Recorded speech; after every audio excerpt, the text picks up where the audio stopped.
Muito boa tarde, prezado telespectador. Inicia agora o Expresso Meio-Dia na primeira edição dessa semana.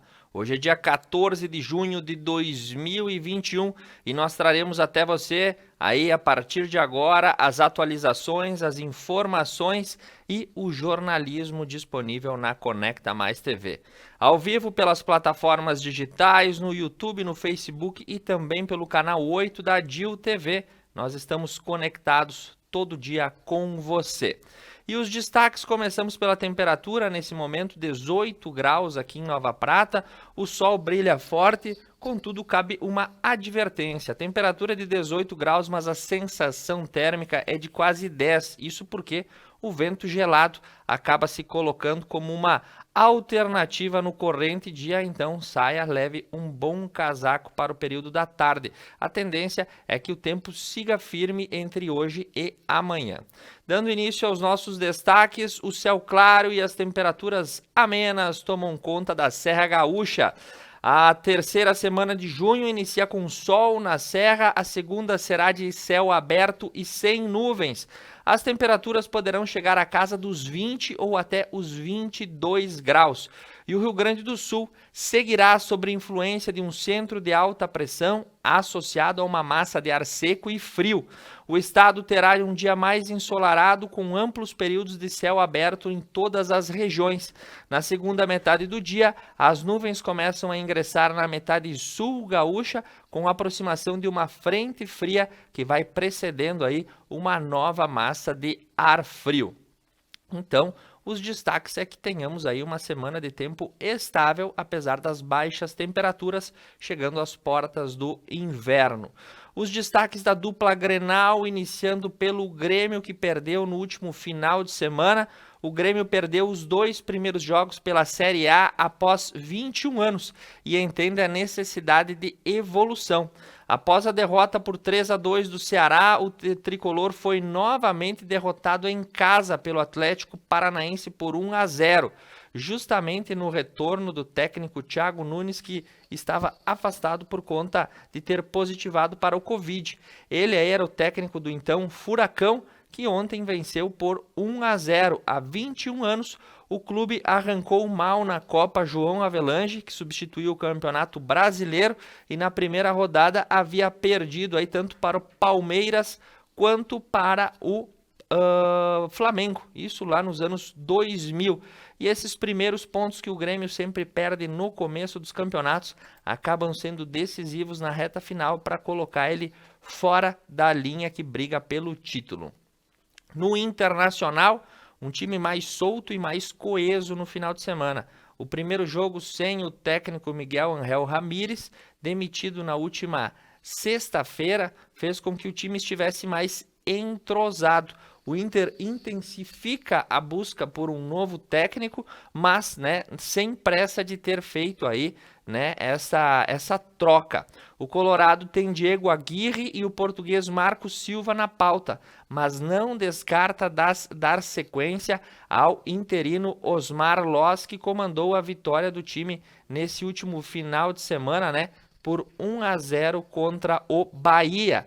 E o time vai aí fazendo a sua interação, dessa vez com um meio de campo mais coeso, fez com que o resultado fosse obtido e não parecia mais um time bastante perdido como era o do técnico Ramírez.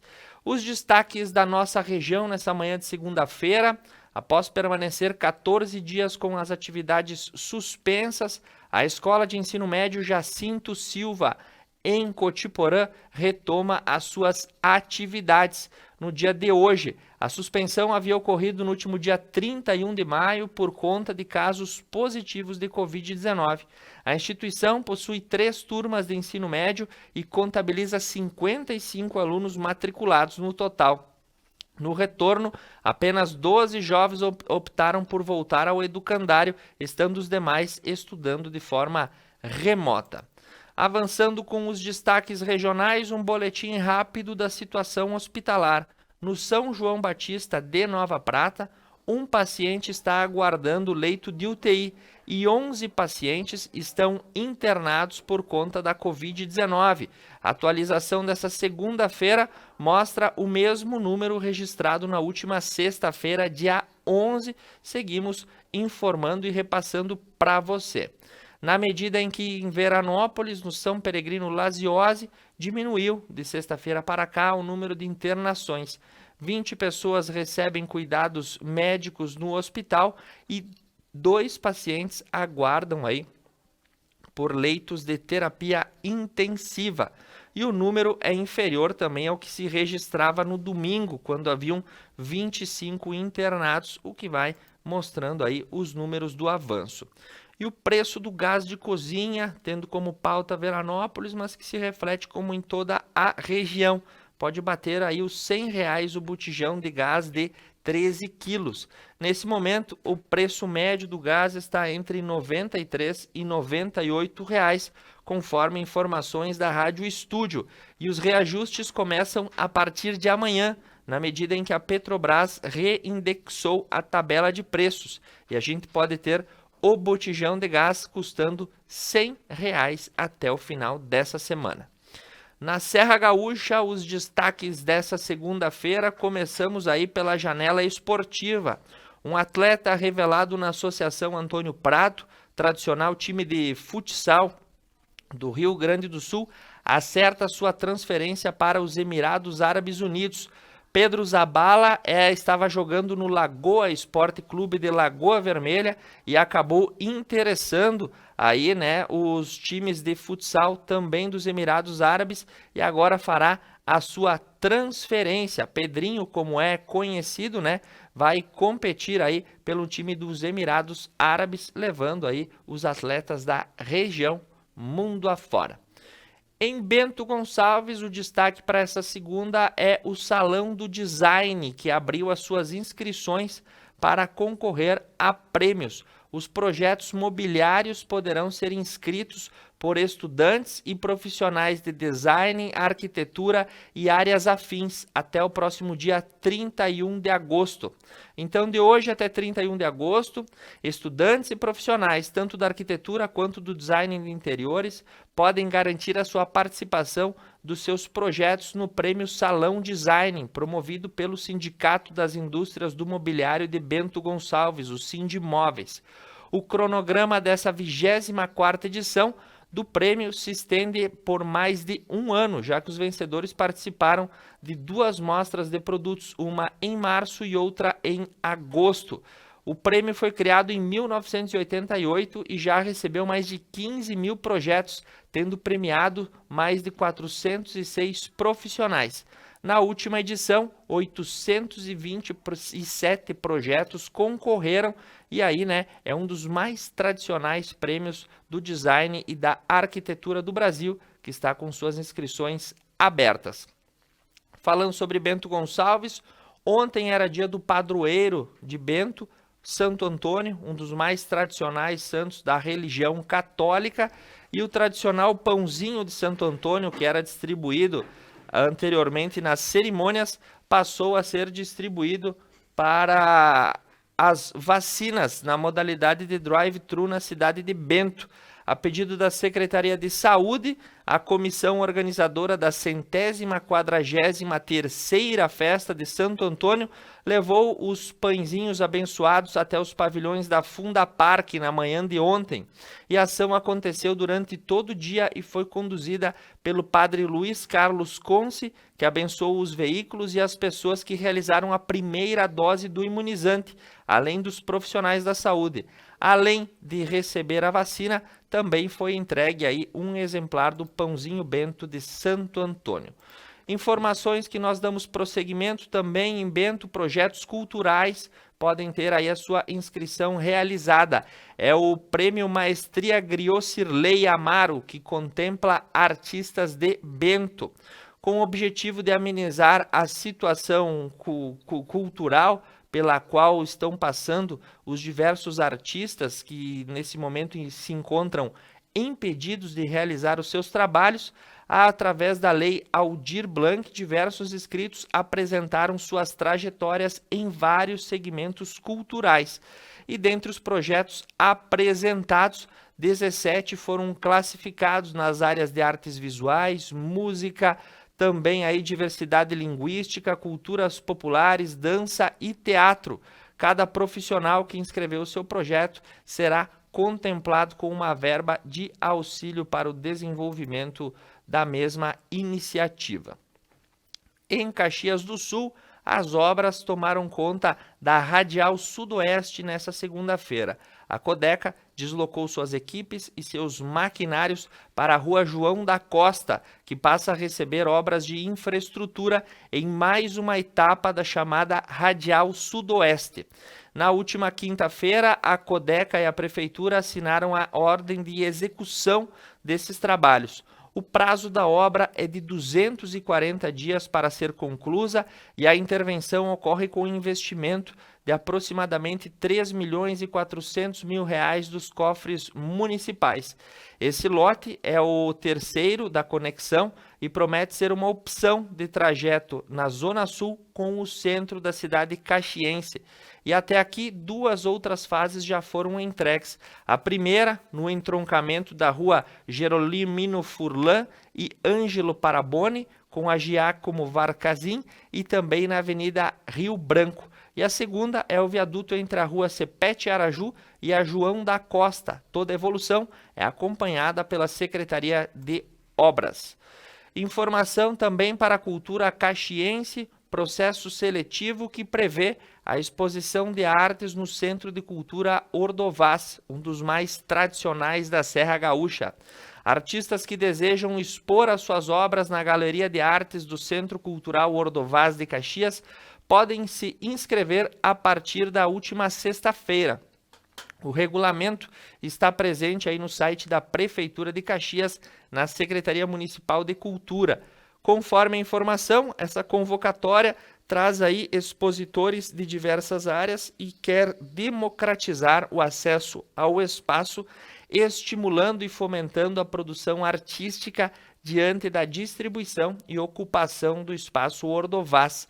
A coordenadora explica que é um dos únicos editais que prevê ajuda com financiamento de artistas visuais como forma de incentivo ao trabalho. Então estão abertas as inscrições para mais um movimento artístico em Caxias do Sul. E nós estamos aí na semana da doação de sangue. Tivemos o programa Algo a Mais, que anteriormente tratou sobre essas situações, e vemos aí o editorial do Pioneiro, que próximo ao dia do doador de sangue e com os estoques em níveis críticos, o Hemox, que é o Hemocentro de Caxias do Sul, pede doações da comunidade.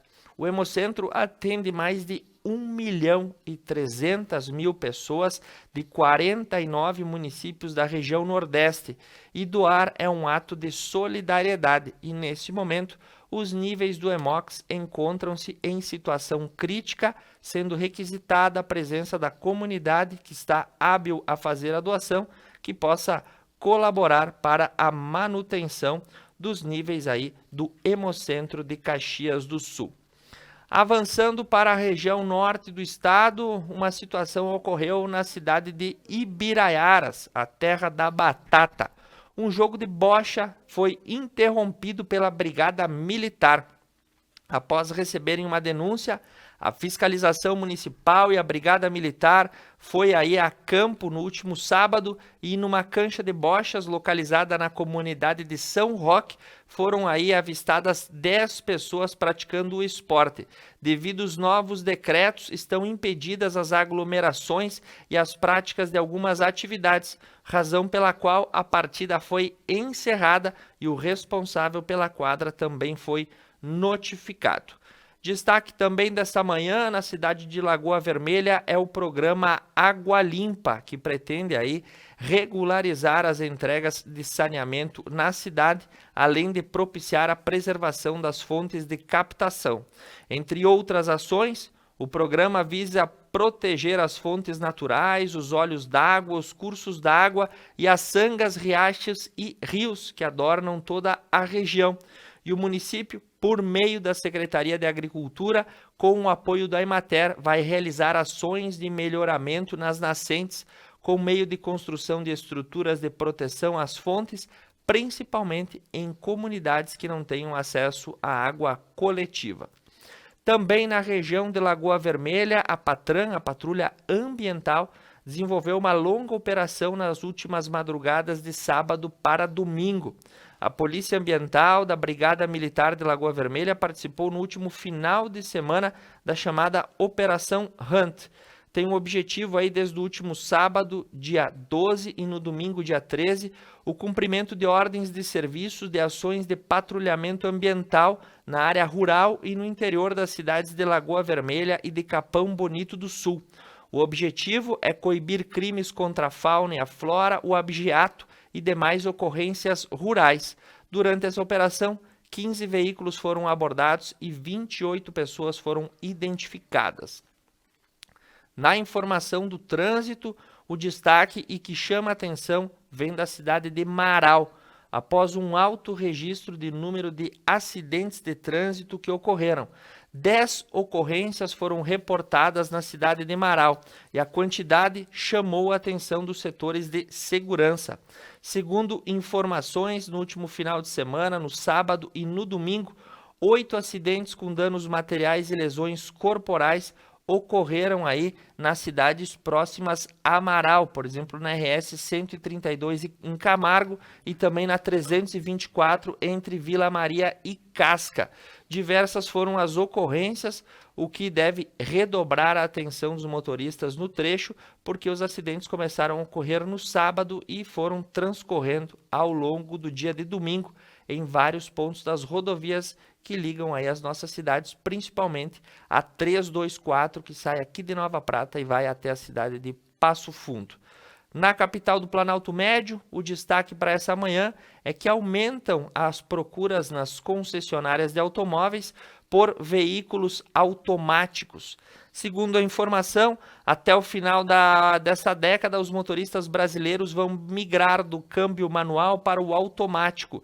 E a transmissão, que foi inventada no Canadá e depois patenteada, e também tem uma história no meio de tudo isso que um engenheiro brasileiro teria feito o seu primeiro protótipo e vendido por uma bagatela, né? Acaba sendo um dos sistemas mais procurados. Conforme informações aí nas revendas de veículos, cerca de 70% dos consumidores da cidade de Passo Fundo buscam veículos automatizados para evitar a troca manual de marchas.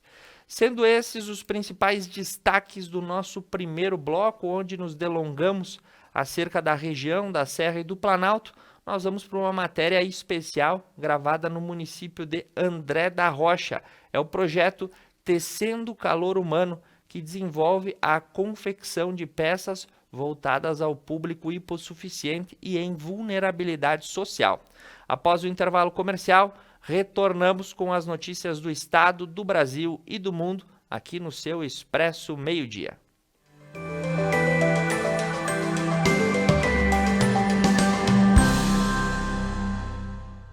Desde o ano de 2009, o projeto Tecendo Calor Humano foi implementado aqui no município de André da Rocha.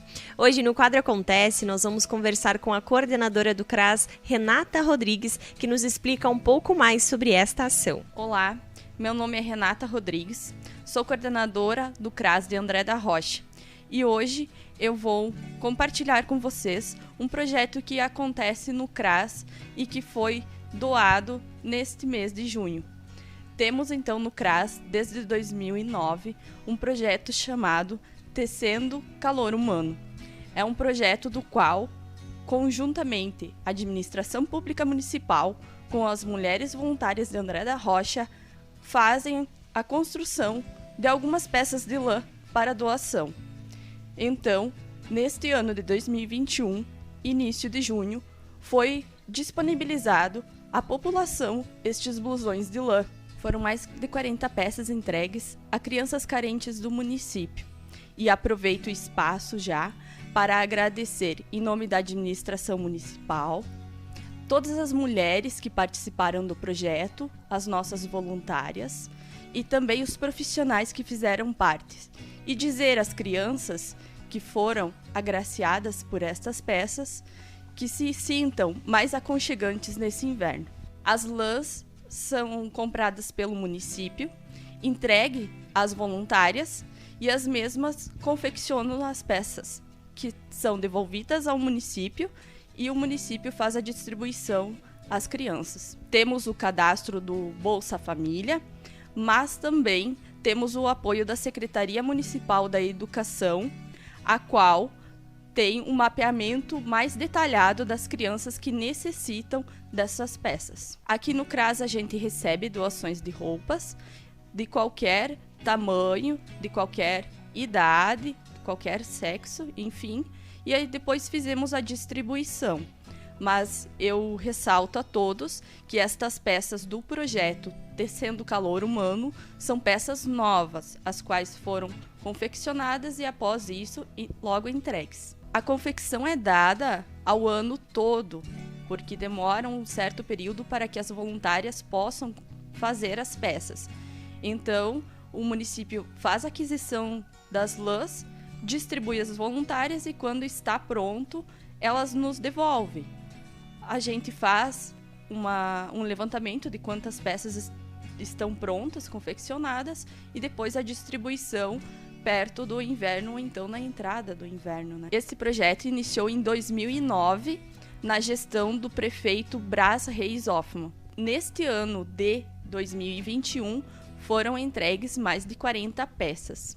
Infelizmente, não temos este levantamento, pois há um certo tempo deste projeto foi suspenso devido a algumas voluntárias não poder fabricar as peças. Mas, enfim, este ano de 2021, o projeto foi entregue mais de 40 peças. Desde já, eu deixo o convite às voluntárias que quiserem fazer parte deste projeto, Tecendo Calor Humano, que se dirijam até o CRAS de André da Rocha, que terão a disponibilidade de lãs para a confecção das peças. E você, que gostaria de participar desse projeto, mas não sabe fazer o tricô, e gostaria então de doar os novelos de lã, também temos esta opção.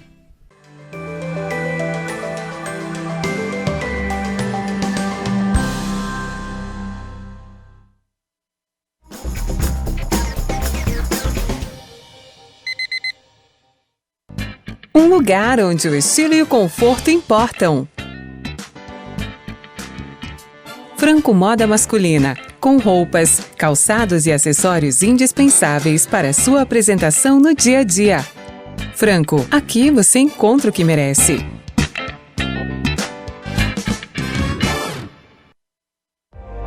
Pedras Andretta. Há mais de 40 anos entregando qualidade e excelência através dos seus produtos. Acabamentos com elegância e sofisticação. Ter uma empresa especializada e de confiança faz toda a diferença. Pedras Andretta. Na La Parola Pizzeria, você encontra as pizzas mais saborosas da região, com ingredientes frescos e um preparo mais do que especial. Um ambiente aconchegante para receber você e sua família. La Parola Pizzeria. Viva a experiência! Superar este momento, em que o mundo une esforços pelo bem de todos, em que estar distante das pessoas é a maior demonstração de amor, em que o cuidado nunca se fez tão necessário. A saúde tem sido a prioridade. Para nós, ela sempre foi. Cuidamos de mais de 18 milhões de pessoas para que elas possam viver mais e melhor. Superar este momento juntos. Esse é o plano. Unimed. Missa da Igreja Matriz São João Batista, em Santuário de Nossa Senhora Aparecida de Nova Prata. Transmissão ao vivo, todos os domingos às 8 horas da manhã. Apoio Basalto Santo Antônio, Basile, um santo café, Casa Trevo, Cemitério da Paz em Nova Prata, de Máquinas e Algor, Funerária Dec Giovanni, J.R. Bombardelli. Unimed, Vale das Antas. Upgrade no seu plano, a sua internet ainda mais rápida. 200 mega por apenas R$ 99,90 ao mês. Ligue 10355, Adilnet Telecom.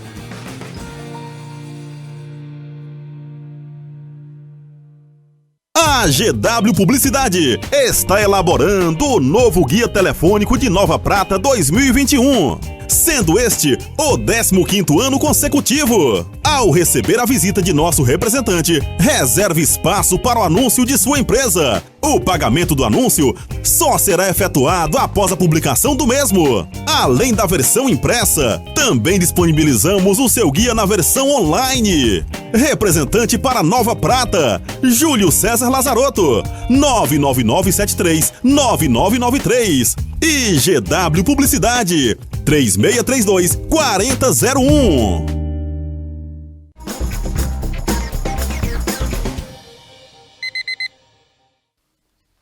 Retornamos ao vivo para você, diretamente do nosso estúdio aqui na cidade de Nova Prata, levando informação, jornalismo e atualização na hora do seu almoço. Esse é o Expresso Meio-Dia.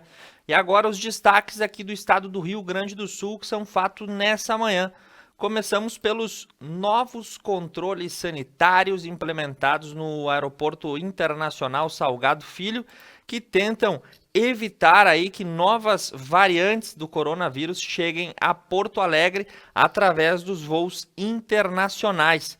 Depois do começo da pandemia, há mais de 1 ano e meio, novos protocolos passarão a atuar hoje, às 14 horas, no aeroporto, na área de desembarque doméstico. A intenção é promover a intensificação da testagem no aeroporto de pessoas sintomáticas ou assintomáticas que possam ter tido contato com novas variantes do coronavírus. O objetivo é tentar minimizar o risco de entrada das chamadas variantes de preocupação, a sigla VOC em inglês, e mutações mais perigosas do vírus. A abordagem no aeroporto será feita em passageiros no desembarque internacional de origem no exterior, independente de escala prévia no Brasil. Passageiros de viagens domésticas com origem no estado de São Paulo, Rio de Janeiro e Paraná, onde existem confirmações da variante Delta, que é chamada a variante indiana, também passarão pelo mesmo controle sanitário. O controle está planejado para considerar aí o itinerário dos últimos 14 dias, com triagem quanto à presença de sinais gripais e sintomas e ofertas de testagem com teste rápido de antígeno. No caso de resultado positivo, é disponibilizada a possibilidade de coleta do RT-PCR, conforme a avaliação da equipe do controle sanitário. Então, essas novas barreiras passam a vigorarem a partir da tarde de hoje no Salgado Filho, para voos internacionais e também para voos domésticos. Seguindo com as notícias em Porto Alegre, para você saber como está aí o acompanhamento da vacinação no estado em um panorama geral. Em Porto Alegre, homens de 54 anos e trabalhadores de escolas de nível superior hoje recebem o seu imunizante na capital. Segundo informações, a partir desde as 8 horas da manhã até as 17, seja no sistema de drive-thru, no estacionamento da PUC ou nos demais postos de vacinação, homens de até 54 anos podem receber o imunizante contra a Covid na capital gaúcha. Avançando com a notícia, a polêmica está no ar, conforme Thalínio Pitts no Correio do Povo. O sistema 3As está sendo questionado aí devido à sua eficácia. O Conselho Estadual de Saúde emitiu resoluções com duras críticas ao sistema 3As e o seu antecessor também, o distanciamento controlado. Nos documentos, que tem 5 páginas emitidos na última quinta-feira, o Conselho sustenta que o sistema de aviso, alerta e ação é ineficaz, ilegal e temerário. No ofício, o Conselho de Saúde exige a anulação dos atos administrativos relativos ao sistema, visto que são eivados de ilegalidade. E as resoluções apontam que itens relativos a valores e aplicações levam aí a entidade a rejeitar o relatório anual de gestão que o governo do estado do Rio Grande do Sul não aplicou o valor de 12% na saúde. O ofício será encaminhado a órgãos de controle. E o Conselho classificou ainda o distanciamento controlado como uma estratégia falha.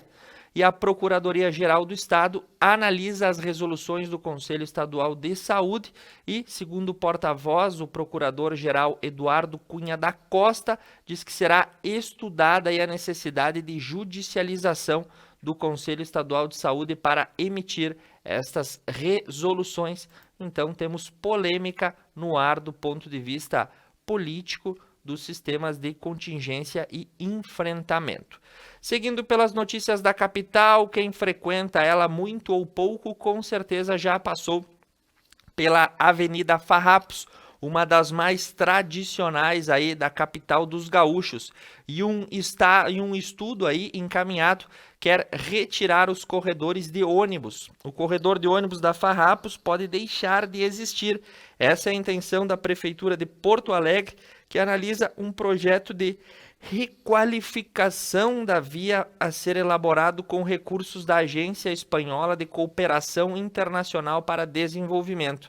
A informação traz aí as notícias de que a Prefeitura estuda retirar da Farrapos os corredores de ônibus e levar para outras avenidas. Foi anunciado na última sexta-feira o projeto que será desenvolvido por consultorias externas, a partir de licitação e termos de referência para elaborar outras alternativas para melhorar a entrada da cidade de Porto Alegre pela Avenida Farrapos.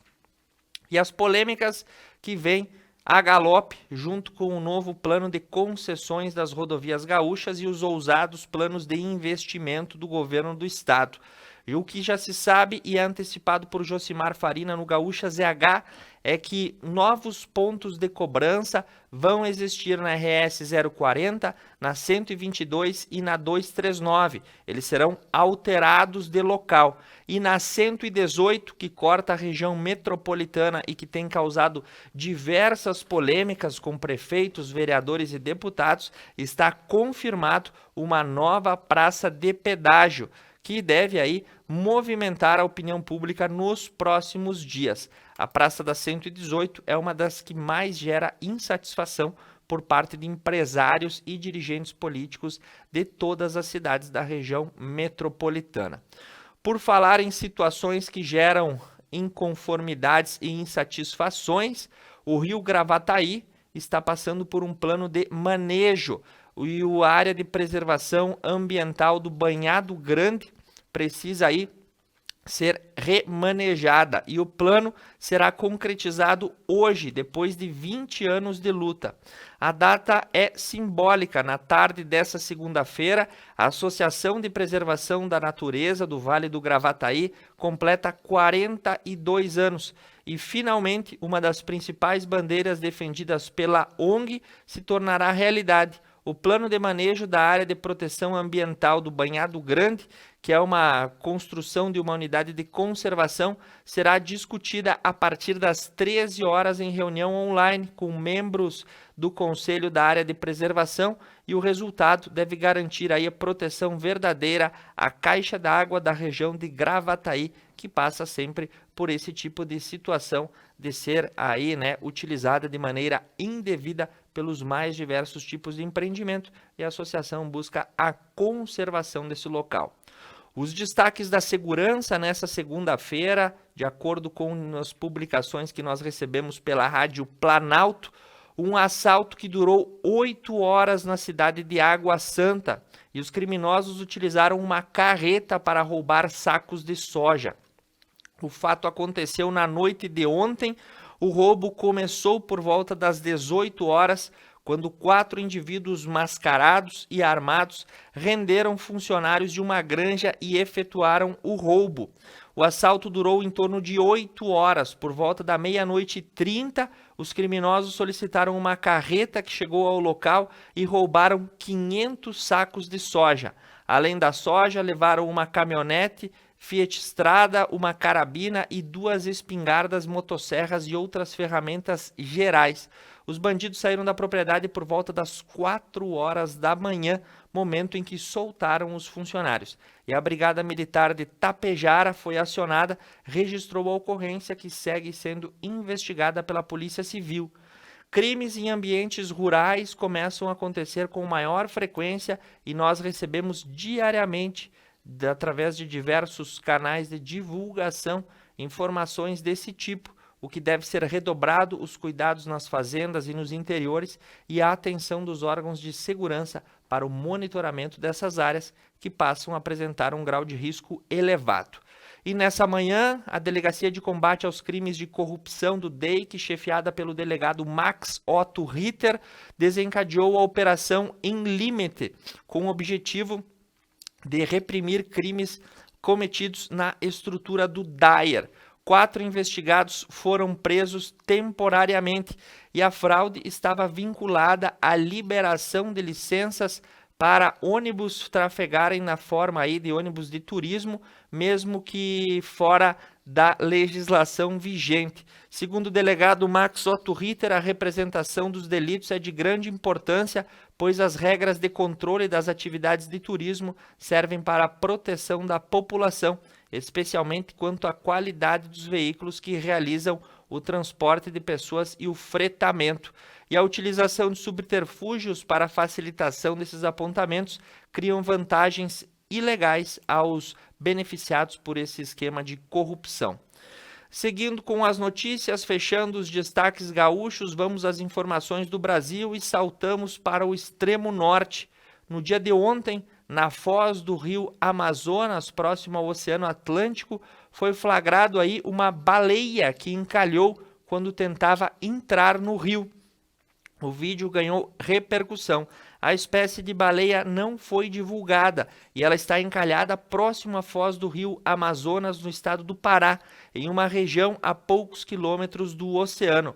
O pescador mostra um mamífero gigante que não teve a espécie aí divulgada, passando serviço para tentar sair. Não há informações ainda se o animal conseguiu voltar para o mar. Avançando com as notícias, também falando da Amazônia, o Ministério da Justiça autorizou na manhã de hoje o envio da Força Nacional de Segurança para proteger a terra Yanomami, que é constantemente ali aliciada por garimpeiros e caçadores.